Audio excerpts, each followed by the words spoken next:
ഇന്നത്തെ ടോപ്പിക് ഫിറോസ് ഷാ തുഗ്ലക്കിനെ കുറിച്ച് ആണ്. ഏറ്റവും കൂടുതൽ കാലം ഭരിച്ച തുഗ്ലക്ക് സുൽത്താനും സത്ലജ് നദിയുടെ തീരത്ത് ഫിറോസ്പൂർ നിർമ്മിച്ചതും ഹിസാർ നഗരം നിർമ്മിച്ചതും കുത്തബ് മിനാറിൻ്റെ ഏറ്റവും മുകളിലത്തെ നില പുതുക്കിപ്പണിത സുൽത്താനും മുഹമ്മദ് ബിൻ തുഗ്ലക്കിൻ്റെ പിൻഗാമിയും ഫിറോസാബാദ് നഗരത്തിൻ്റെ നിർമ്മാതാവും മുഹമ്മദ് ബിൻ തുഗ്ലക്കിൻ്റെ സ്മരണാർത്ഥം ജൗൺപൂർ നഗരത്തെ നാമകരണം ചെയ്തതും ഫിറോസ് ഷാ കോട്ലയുടെ നിർമ്മാതാവും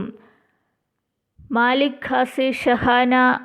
എന്ന മുഖ്യശില്പിയുണ്ടായിരുന്ന സുൽത്താനും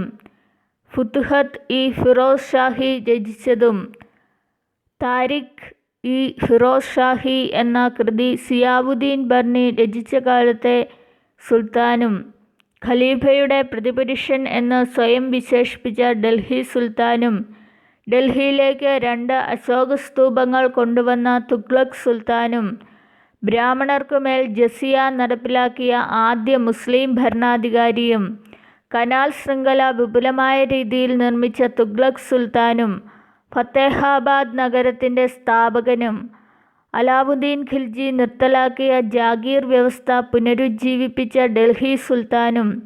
ഹൈന്ദവ മതഗ്രന്ഥങ്ങൾ സംസ്കൃത ഭാഷയിൽ നിന്ന് പേർഷ്യനിലേക്ക് പരിഭാഷപ്പെടുത്തുവാൻ നടപടി സ്വീകരിച്ച ആദ്യ ഭരണാധികാരിയും ഫിറോസ് ഷാ തുഗ്ലക്ക് ആണ്.